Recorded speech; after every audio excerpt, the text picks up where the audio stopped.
Hello mga kababayan. Muli ay nandito naman po si Mr. Bernard Tubera Gabaon. Ito na naman po, tatalakayin po natin ang isang isyo. Tungkol pa rin po ito sa kahirapan. Pinamagatan ko po itong ganito. Kahirapan, solusyonan mo. Yan ang ating pag-uusapan sa oras na ito. Yan ang gusto kong i-share sa bawat isang Pilipino o di kaya kahit hindi Pilipino sa buong mundo. Dahil hindi po lingid sa atin, ang numero unong issue sa buong mundo ngayon ay poverty or kahirapan. Yan mga kapatid. So bago po ako magsimula, nais kong i-likes mo na yan, share and subscribe. Yan po. Bibigyan ko lamang po kayo ng tatlong criteria or tatlong gagawin natin upang masolusyonan po natin ang kahirapan sa ating buhay. Hindi po tungkol lamang ito sa taong mahihirap.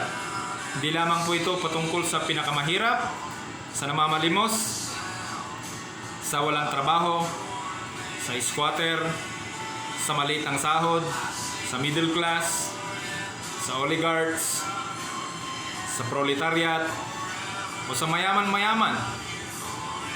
Ito po ay para sa ating lahat. Naniniwala ka ba na ang kahirapan ay kailangan mong solusyonan? Yan ang dapat nating alamin. So kung ikaw ay tao, nilikha tayo ng Diyos, ang kahirapan ay nag-exist ngayon, lalong-lalo na sa Pilipinas, sa mga Pilipino. Nakikita ba natin ang epekto ng kahirapan sa atin? Kasi minsan, pag pinag-usapan ng kahirapan, lahat na lang din ng mahihirap. Hindi ko sinasabi na yung mahirap. Minsan sinasabi, isinisisi nila na dahil lang sa nakaupo, dahil may korupsyon, yan, dahil kulang sa diskarte, dahil walang oportunidad. Tama po yan. Pero maraming variety ng cause ng kahirapan. Pero wag natin isisi lang sa mga ganyan. Kung gusto mong umasenso ang mga mahihirap at kung gusto mo ring umasenso pa, mayroon tayong solusyon dyan. Una sa lahat, magkaroon po tayo ng concern. Yan, hindi po sipag at tiyaga, hindi po sikap at talino, hindi po diskarte ang unang kailangan dyan. Kailangan mo muna ng concern. Sapagkat kung concern ka sa sarili mo, sa pamilya mo, sa kapwa mo tao, sa society mo, sa buong mundo o sa nasyon mo, ay magkakaroon ka ng pag-unlad sa buhay. Tama po ba? Numero uno po ang concern. Sapagkat ang concern po, binigay po yan ng Diyos sa atin. Kung wala kang concern sa kapwa mo tao, wala kang wisdom. Right? Ang concern po ay sinasabayan po ng konsensya. May konsensya ka, mayroon kang conviction or concern. Sa ating sa secular, tinawag natin concern. Pero sa mga religious sect, sasabihin nilang conviction. Yan po ang isang sikreto ng pag-unlad ng isang tao. Kaya, ang kahirapan, harapin mo, solusyonan mo. Hindi lang yung mahirap ang gagawa ng paraan upay siya'y umangat. Ikaw na mayaman, kailangan mo ding harapin ang kahirapan. Tulad na nimbawa, pagbibigay. Una sa lahat, magbibigay sa Panginoon. Pangalawa, magbigay ka sa tao. Kung ikaw ay mayaman, kailangan mo ring tumulong. Maraming mayaman na mayroon silang mga foundations. Ayan, marami silang foundations, marami silang organization, non-governmental organization na nagbibigay sila ng tulong doon. So, mabalik na naman tayo kay Sir Francis Leo Marcos sapagkat nagawa po niya yan eh. Pasensya na po, hindi ko po siya sinasabing siya lang ang nakatulong. Marami pong nakatulong. Naging concern din po naman ang ating presidente, ang mga senador, ang mga senator natin. Ewan ko lang sa iba, pero ang sinasabi ko, yun lang mga na-monitor ko. Okay? Yung si Mayor ng Maynila, si Yorme, naging concern yan.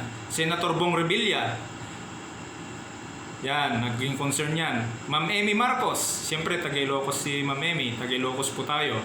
Kaya, kailangan po natin ng concern. Ang mayor namin, ang governor namin, best governor namin sa Ilocos Sur, naging concern po sila. Nakita ko po, na-monitor ko po yung concern. Salamat po sa mga government officials at sa mga non-government officials. Salamat po, nagkaisa po kayo. Salamat po, tumulong kayo sa mga kapwa Pilipino. Kaya ang kahirapan, solusyonan mo. Hindi lang ikaw ay mayaman hindi ka nagagalaw. Kailangan mo pa rin solusyonan ang kahirapan sa pamamagitan ng mga bagay na pagdodonate kung anong meron ka. Kung wala ka, advices. Solusyon yan. Magkakaroon ka ng magagandang advices, tips kung paano si maliit or mahirap, kung paano siya tumayo, kung anong dapat niyang gawin. Pasok yan. Swak na swak ang mga gawain niya. So, magkaroon ka ng concern, conviction. Ayan. At ang pangalawa po na nais kong i-share na ang dapat nating gawin para masolusyonan ang kahirapan. Siyempre, nagkakaroon po tayo ng challenge. Challenge po. Uunahin ko na po sa pinakamayamang Pilipino, pinakamayamang tao. Ang challenge po ay nagmumula sa kanila. Whether kung kaya ba nila magbigay, kaya na ba niyang tumulong na walang kapalit? Sapagkat sinabi po sa Biblia, mapalad ang mga taong tumutulong na hindi na nangangailangan ng pagbabalik sa kanilang itinulong. Tama po yan. Kailangan po natin ng challenge. Kaya sa bawat araw, kahit sino ka man, mahirap ka man, pinakamahirap ka man, middle class ka, o milyonaryo ka, maganda trabaho mo, kailangan mo ng challenge sa buhay mo para masolusyonan mo ang kahirapan.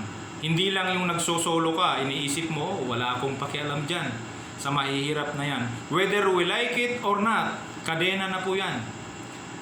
Naka-chain of command na po yan. Kahit ikaw ay nagbi-business, successful na businessman, successful na politiko, o successful na abogado, doktor, nakakadena na po yan. Naka-chain of command na po yan. Subject for solution ka talaga. Kasi ang buong Pilipinas ngayon, lalong-lalo na ngayon, babanggitin natin ulit, hindi pa nako-contain ang coronavirus or novel coronavirus 19. Hindi pa nako-contain. So, ina-appreciate ko muli ang nagawa ng mga tumulong. Lalo na po si Sir Francis Leo Marcos. Talagang nag-sacrifice po siya. Na-meet niya po yung concern. Nagkaroon siya ng concerns. Kung babalikan mo ang kanyang mga video, concern. Nagkaroon siya ng concern. Nagkaroon siya ng conviction. Lagi niyang sinasabi, Gods, dictate me this. Na-meet niya po yun, mga kaibigan. Kaya, kailangan po yan.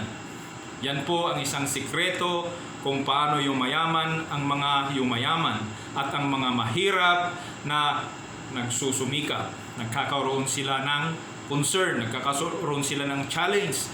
Kasi yung nangyayari sa buhay nila, yung experience nila, ini-integrate nila yung sikap, tiyaga at talino, diskarte, ini-integrate nila sa kanilang challenge sa buhay. Yan ang isang sekreto kung paano solusyonan ang kahirapan. Yan. So, alam ko po na naunawaan nyo, nag-guess nyo po ito. At ang pangatlo, kailangan natin ng confirmation. Di ho ba? Sa confirmation, kung sinabi natin confirmation, sa secular, sinasabi natin, kailangan mong maniwala. You must have to believe na ang ginagawa mo ay nakakatulong at positibo sa pag-iisip mo, optimistic ka na ang ginagawa mo ay nakakatulong sa kapwa mo taong mahirap in relation to poverty. So yung kahirapan ay nabibigyan ng solusyon sa pamamagitan mo bilang isang mayaman, at si mahirap, nabe-benefits niya yung tulong mo, nagsisikap siyang umangat dahil sa ginagawa mo. So kailangan natin ng confirmation. Pag sinabing confirmation, ano ang dapat mong gawin? Kailangan mong humakbang para ma-confirm mo. Marami kang idea, marami kang knowledge, marami kang ka-brainstorming, pero wala kang ginagawang aksyon. Hindi natin mako-confirm. Hindi tayo makakapag-arrive sa application, then confirmation. So, kailangan nating lumakad. Ika nga sabi niya, isang mayaman na tao, a long journey begins with a single step. So, ang mahabang paglalakbay daw po ay nag-uumpisa po sa unang hakbang. Kagaya ng mga bata, kagaya ng sanggol, kagaya natin, araw-araw po tayong nag-concentrate sa ating buhay. Araw-araw pinag-aaralan natin ang ating buhay. Aralin mo, aralin ko, aralin natin ang ating buhay. Parte po yan ng concern. Sa individual na ito po, sinasabi ko po. Sa individual na tao, aralin mo ang sarili mo. Aralin mo ang nangyayari sa loob ng pamilya mo. Aralin mo ang nangyayari sa loob ng barangay mo, city mo, province mo, bayan mo, buong mundo. Para magkaroon ka ng idea, para makakreate ka ng solusyon. Yan ang gusto kong i-share po sa ating lahat. So, pag na-integrate mo yan, susunod na po yung pag-aaral, yung education. Pwede po yan. Tama po yan. Sa education po, doon natin na-acquire yung mga magagandang decision po natin. Decision making, nakukuha po yan. Napapag-aralan po natin sa ating eskwelahan. At papasok po tayo sa disiplina. Yan. Ang panghuli sa disiplina po, parte po ng confirmation po natin. Sapagkat on the process of confirming our intention to help people or to solve this poverty, nagkakaroon po tayo ng disiplina. Ang disiplina po ay napaka-importante po sa buhay ng isang tao upang makamit po ang kaunlaran, upang maibigay yung the best na ating minimiti sa buhay. Kasi pag natulungan mo yung sarili mo, natulungan mo yung pamilya mo, umangat kayo, nakapag-share kayo ng knowledge, idea, nakapag-share kayo ng kaya ninyong mga bagay, something, mga pera, or something, mga pagkain, napakalaki po yan na tulong sa ating lipunan. Kaya mga kapatid, muli ay binabati ko po kayo ng isang magandang hapon po sa ating lahat. Yan lamang po ang gusto kong i-share sa inyong lahat. Gusto ko pong pag-usapan natin at na-deliver ko naman po kahit hindi po ako kagalingan mag-vlog. Sabi ko nga po sa inyo, ang intention ko po ay sana ang bidyong ito ay nakatulong sa inyo. Muli ay kung hindi ka pa nag-subscribe, mag-subscribe ka na, i-likes mo and share. God bless po sa ating lahat.